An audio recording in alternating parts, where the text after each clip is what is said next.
शहरातील पोलीस चौक्या सुरक्षेसाठी उभारलेल्या पण अनेकदा बंद असलेल्या, नेमकं चाललंय तरी काय? शहरातील प्रमुख चौकात एसटी स्टँडजवळ पुतळ्यांच्या परिसरात आपण पोलीस चौक्या पाहतो. मात्र अनेक नागरिकांचा एकच सवाल आहे, ही चौकी इथे आहे पण पोलीस कुठे आहेत? पोलीस चौक्या उभारल्या जातात नागरिकांच्या सुरक्षतेसाठी, गुन्हेगारीवर नियंत्रणासाठी, वाहतूक नियमनासाठी, तातडीच्या मदतीसाठी. पण या चौक्यांचा खरा उद्देश तेव्हाच साध्य होतो जेव्हा तेथे पोलीस प्रत्यक्ष उपस्थित असतात. अनेक ठिकाणी मात्र या पोलीस चौक्या सदानकदा बंद अवस्थेत दिसतात.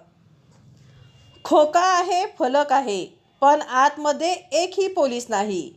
अशा वेळी प्रश्न निर्माण होतो, ही चौकी सुरक्षेसाठी आहे की केवळ दिखाव्यासाठी? बंद चौकीमुळे नागरिकांचा विश्वास कमी होतो, गुन्हेगारांना मोकळं मैदान मिळतं, तातडीच्या मदतीस विलंब होतो, पोलीस उपस्थितीचा धाक राहत नाही. विशेषतः गर्दीच्या ठिकाणी ही बाब अधिक गंभीर ठरते.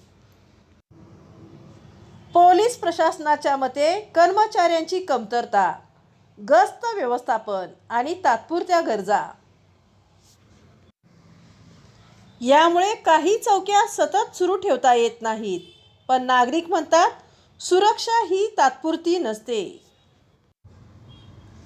आज प्रश्न एवढाच आहे, चौकी उभारणं महत्त्वाचं आहे की ती कार्यरत ठेवणं? कारण सुरक्षा ही फक्त फलकावर नाही, तर ती प्रत्यक्ष उपस्थितीतून दिसते.